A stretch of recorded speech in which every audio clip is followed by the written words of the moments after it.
Assalamualaikum warahmatullahi wabarakatuh. Halo semuanya, perkenalkan nama saya Bastiar Abdul Jabar. Saya mahasiswa dari Program Studi Manajemen Pendidikan Islam, Fakultas Agama Islam, Universitas Singapura Bangsa Karawang. Saya mahasiswa dari angkatan 2021 dengan NPM 21106311200058. Saya mahasiswa dari kelas MPI 2B. Di sini saya akan memaparkan atau menjelaskan tentang ilmu pendidikan Islam. Baik, selanjutnya yang pertama ini ada pengertian pendidikan Islam. Menurut Azyumardi Azra, pendidikan Islam merupakan salah satu aspek saja dari ajaran agama Islam secara keseluruhan. Karenanya, tujuan pendidikan Islam tidak terlepas dari tujuan hidup manusia dalam Islam, yaitu untuk menciptakan pribadi-pribadi hamba Allah yang selalu bertakwa kepadanya dan dapat mencapai kehidupan berbahagia di dunia dan di akhirat. Nah, yang dimaksud dengan pendidikan Islam ini adalah proses bimbingan kepada manusia yang mencakup jasmani dan rohani yang berdasarkan pada ajaran dan dogma agama Islam agar terbentuk kepribadian yang utama menurut aturan Islam dalam kehidupannya sehingga kelak memperoleh kebahagiaan di akhirat.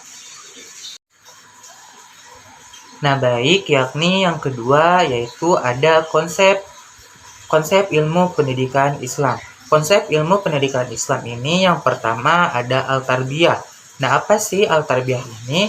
Jadi al-tarbiyah ini adalah proses mengasuh atau membina, mengembangkan, memelihara, serta menjadi kematangan bagi suatu objek. Bahkan dalam hal ini, Imam Baidawi memperjelas makna tarbiyah dengan al-rabu fi al-asli bimana al-tarbiyah wahya al-tablik al-syai'u illa kamalihi syai'an fa syai'an. Al-rab asal katanya bermakna tarbiyah, yakni menyampaikan atau mengantarkan sesuatu menuju ke arah kesempurnaan sedikit demi sedikit. Yang kedua ada al-ta'dib. Kata ta'dib merupakan bentuk masdar dari kata adaba, yang berarti pengenalan dan pengakuan yang secara bertahap ditanamkan kepada manusia tentang tempat-tempat yang tepat dari segala sesuatu di dalam tatanan penciptaan sedemikian rupa, sehingga membimbing ke arah pengenalan dan pengakuan kekuasaan dan keagungan Tuhan di dalam tatanan wujud dan keberadaannya. Jadi al-ta'dib ini merupakan istilah yang mendekati pemahaman tentang ilmu, atau dengan kata lain ta'dib dipahami sebagai istilah pendidikan yang lebih mengarah pada proses pembelajaran, pengetahuan, dan pengasuhan. Yang ketiga yakni ada al-ta'lim.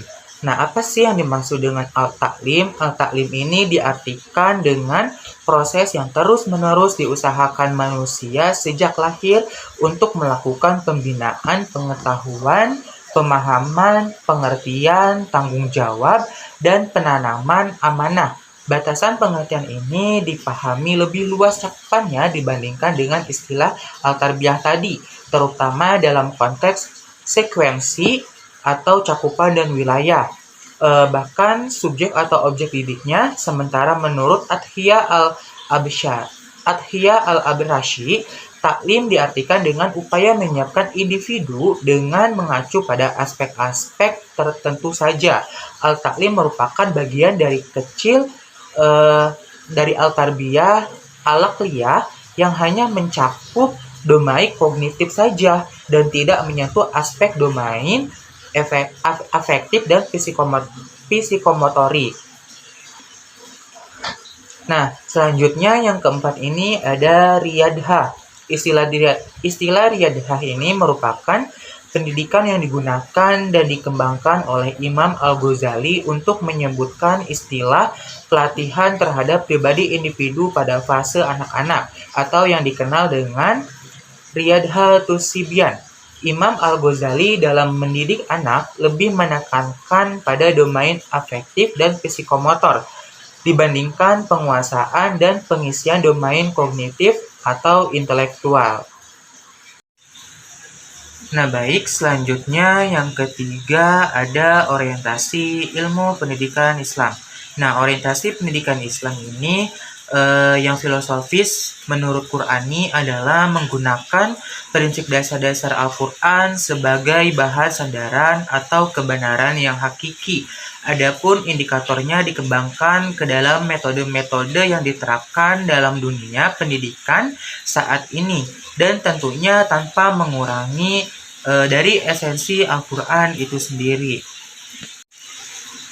Nah, baik, selanjutnya ada ruang lingkup antara ilmu pendidikan Islam, pendidikan umum, serta pendidikan agama Islam.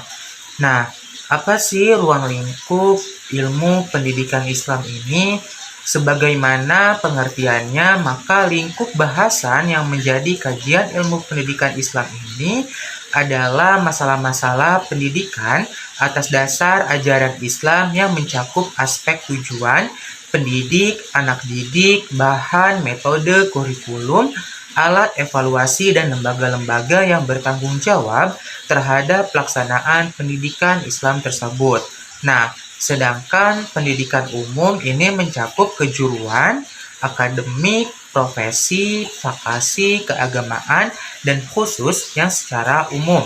Nah, sedangkan ruang lingkup pendidikan agama Islam ini meliputi keserasian atau keselarasan dan keseimbangan antara yang pertama ini hubungan manusia dengan Allah, hubungan manusia dengan manusia, hubungan manusia dengan dirinya sendiri, hubungan manusia dengan makhluk lain dan lingkungannya.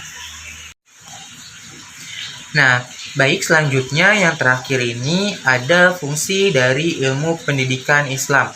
Nah, fungsi dari ilmu pendidikan Islam ini sebagai alat untuk memelihara, memperluas, dan menghubungkan tingkat-tingkat kebudayaan, nilai-nilai tradisi dan sosial, serta ide-ide masyarakat dan nasional.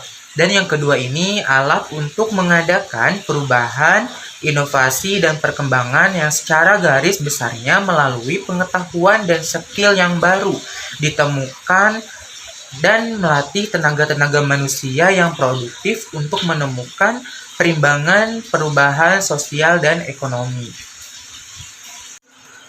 Baik, cukup sekian dari pemaparan saya. Kurang lebihnya mohon maaf apabila ada kata atau penjelasan yang kurang baik.